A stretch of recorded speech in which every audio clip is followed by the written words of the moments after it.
Tahukah kalian bahwasannya patogen penyebab penyakit seperti virus dan bakteri bisa kita temukan setiap saat? Patogen penyebab penyakit ini bercengkrama dengan kita dimanapun dan kapanpun. Contohnya saja di ruang kelas ini, seperti di meja, di lantai, atau bahkan di papan tulis bisa terdapat patogen penyebab penyakit. Sekarang, jika memang patogen penyebab penyakit itu terdapat di mana-mana dan selalu bercengkrama dengan kita, mengapa tubuh kita tidak selamanya selalu sakit? Nah, hal itu disebabkan bahwa tubuh kita memiliki sistem pertahanan tubuh. Apa itu sistem pertahanan tubuh? Akan kita bahas pada pertemuan kita kali ini.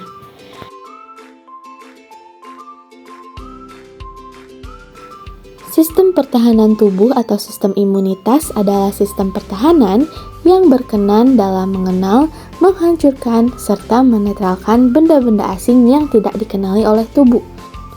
Pada sistem imun ini juga ada istilah yang disebut dengan imunitas. Imunitas ini merupakan ketahanan tubuh atau resistensi tubuh terhadap suatu penyakit. Nah, setelah kita mengetahui pengertian dari sistem imun, kita harus belajar mengenai fungsi dari sistem imun itu tersendiri. Terdapat 4 fungsi dari sistem imun.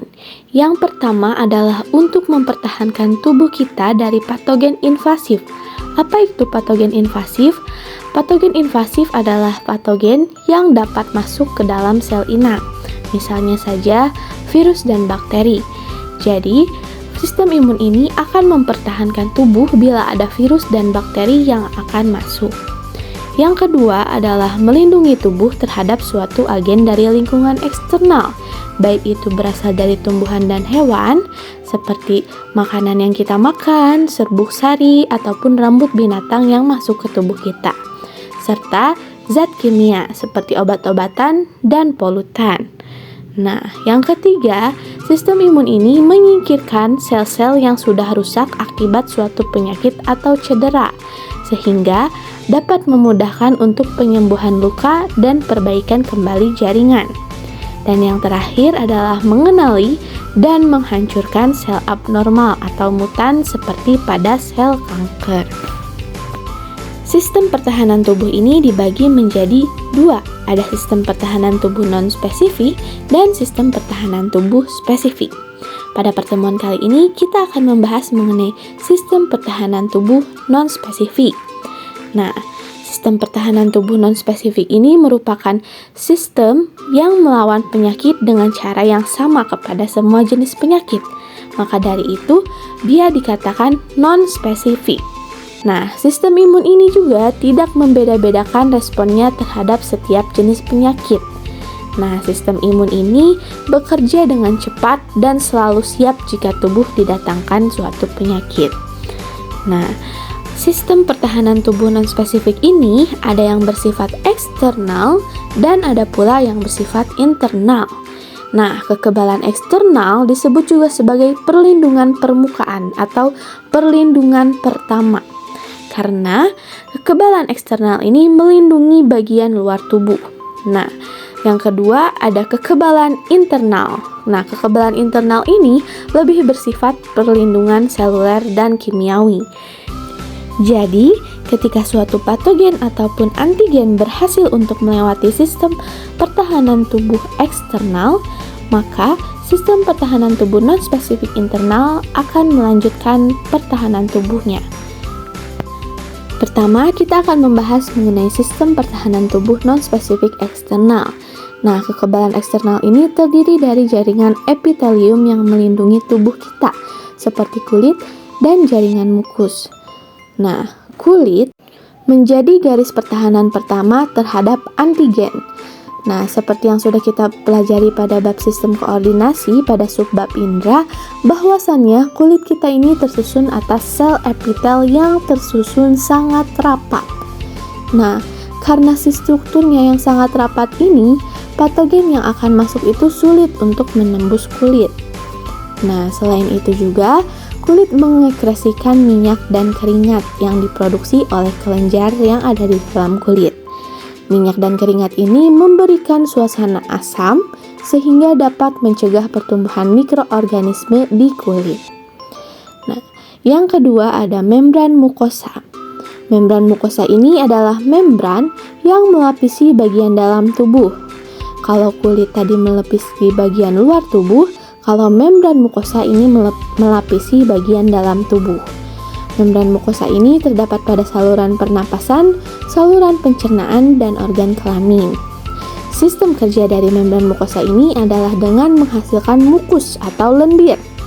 Nah, mukus inilah yang nantinya akan memerangkap antigen serta menutup jalan masuk ke sel epitel. Contohnya, pada saat kita menghirup partikel asing dalam saluran pernapasan, partikel tersebut akan ditangkap oleh mukus dan akan dikeluarkan pada saat kita batuk dan kita bersin. Sistem pertahanan tubuh eksternal yang ketiga adalah cairan tubuh yang mengandung zat anti mikroorganisme. Cara kerja cairan tubuh dalam sistem imun ini adalah dengan menciptakan lingkungan yang buruk bagi mikroorganisme. Contohnya ada lisozim yang terkandung dalam keringat, ludah, air mata, dan air susu ibu. Enzim ini dapat menghancurkan lapisan peptidoglikan dinding sel bakteri, sehingga bakteri akan hancur. Nah, zat antimikroorganisme lainnya yang ada di dalam tubuh kita adalah HCl yang ada pada lambung. Nah, selanjutnya, bila patogen masih bisa tetap menembus ketiga pertahanan eksternal tadi, pertahanan dilanjutkan dengan sistem pertahanan non-spesifik internal. Nah, kekebalan internal ini merupakan lapisan pertahanan tubuh kedua yang akan melawan bakteri, virus, ataupun zat asing yang berhasil melewati sistem pertahanan tubuh pertama atau sistem pertahanan tubuh non-spesifik eksternal. Mari kita bahas satu persatu mengenai sistem pertahanan tubuh non-spesifik internal. Yang pertama, ada yang dinamakan dengan proses fagositosis. Fagositosis ini merupakan garis pertahanan kedua bagi tubuh kita yang melalui proses penelanan dan pencernaan mikroorganisme. Proses fagositosis ini dilakukan oleh neutrofil dan makrofag. Mekanisme fagositosis ini terdiri dari 6 tahapan.